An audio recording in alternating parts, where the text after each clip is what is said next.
judul topik ini ya, virus kenali hindari, ini sebenarnya sudah ada buku hiperkonten buat ini. Nanti kita akan lihat buku hiperkontennya itu seperti apa. Dirancang sebenarnya untuk guru kelas tinggi, jadi kelas 4, 5, 6 SD. Nah, jadi supaya guru itu punya kapasitas yang cukup untuk bisa menyampaikan materi-materi tentang kesehatan, harapannya seperti itu. Ya.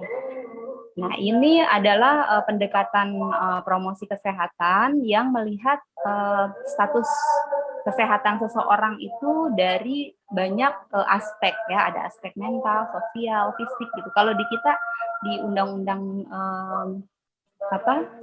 Republik Indonesia ya, Undang-Undang tentang Kesehatan sesi biru yang pertama kita sempat bahas ya. Selain 3 aspek ini ada satu lagi aspek agama ya, religius ya. Jadi ada 4 aspek kalau di Indonesia di undang-undang kita.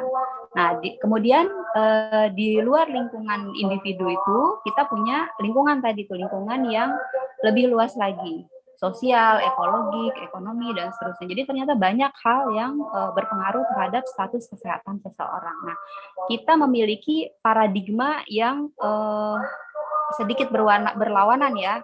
Nah, ini kita yang memilih nih, kita mau melihat sisi kesehatan kita itu sebagai sesuatu yang selalu beresiko sakit ya, dengan ketakutan gitu ya, dengan kekhawatiran sehingga gampang termakan oleh hoax karena kita fokus pada sakitnya gitu. Tapi kita juga bisa memilih untuk berfokus pada kesehatan yang positif, kesehatan yang produktif gitu ya. Nah, ini adalah harapan kita supaya masyarakat lebih melihat mengambil ya perspektif yang lebih positif terhadap kesehatannya. Bahwa kesehatan itu sebenarnya investasi, bukan sesuatu yang kalau udah sakit memang dia akhirnya jadi mahal ya.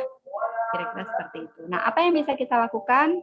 Tadi sebagian besar sudah dijelaskan oleh Dr. Tri ya, bagaimana cara mencegah infeksi virus tadi. Nah, untuk populasi yang umum tentu kita melakukan kegiatan promosi kesehatan untuk mempertahankan dan meningkatkan status kesehatan. Tadi sudah kita jelaskan juga ada screening ya, ada penapisan ya untuk melihat dari resiko yang terkecil supaya jangan sampai jatuh sakit. Untuk orang dengan populasi tertentu atau memiliki perilaku tertentu misalnya tadi ya, maka lakukan specific protection. Kalau tadi dicontohkan HIV ya, HIV dan kemudian bisa mengakibatkan AIDS gitu ya. Indonesia ini masih menjadi masalah juga. Kita sering menggunakan pendekatannya untuk pencegahan itu ABCDE ya. Abstinensi, kemudian be faithful ya, abstinensi artinya absen seks, tidak melakukan aktivitas seksual, kemudian berlaku atau bersifat saling setia kepada pasangan kalau sudah punya pasangan, kemudian menggunakan kondom misalnya. Nah, penggunaan kondom itu adalah specific protection untuk populasi spesifik juga gitu ya. Walaupun sebenarnya penggunaan kondom ini kadang-kadang orang ya ini jadi bisa mengakibatkan persepsi orang yang sudah menikah itu menjadi tidak mau menggunakan kondom, padahal kondom itu adalah alat kontrasepsi kan awalnya gitu, bukan untuk perlindungan, tapi karena dia memiliki kemampuan ya sifat tertentu gitu ya, dapat digunakan pada situasi tertentu untuk melindungi dari resiko-resiko tertentu.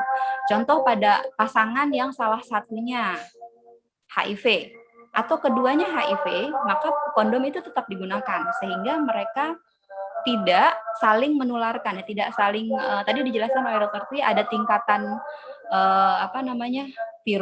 virulensinya virus, kemudian jumlah ya kadar virus, kadar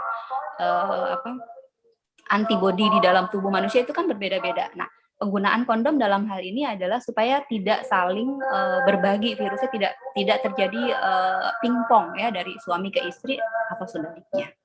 Nah, untuk early detection ya, untuk deteksi dini itu kita bisa melakukan general check up selain screening.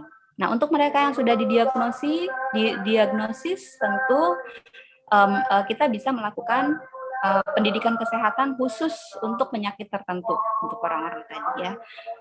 Kemudian kita bisa lakukan pengobatan untuk mencegah penyakit yang lebih lanjut. Kemudian check up tadi ya reguler untuk mereka yang sakit itu menjadi sangat penting. Kemudian harm reduction, ya, penurunan resiko ya. Dia memang sudah beresiko, tapi kita bisa lakukan dengan menurunkan lagi resiko yang ada. Contoh kalau di Indonesia itu misalnya pengguna narkoba suntik, tadi dijelaskan Dr. Pri. Alat suntik itu bisa mengakibatkan penularan HIV pada pengguna narkoba suntik. Ya, jadi dilakukan program untuk memberikan dengan cara memberikan jarum suntik secara gratis misalnya gitu. Itu adalah program harm reduction. Kemudian untuk kuratifnya kita lakukan cek laboratorium, kemudian treatment ya, pengobatan yang cukup, yang sesuai gitu ya. Tidak kurang dan tidak berlebihan. Untuk orang yang sakit, kita tetap bisa melakukan edukasi kepada pasien dan keluarganya dan seterusnya. Kemudian di akhir tentu kita bisa melakukan rehabilitasi setelah penyakitnya itu bisa dikendalikan, ya, situasinya bisa dipertahankan. Baik, saya rasa itu yang ingin saya sampaikan.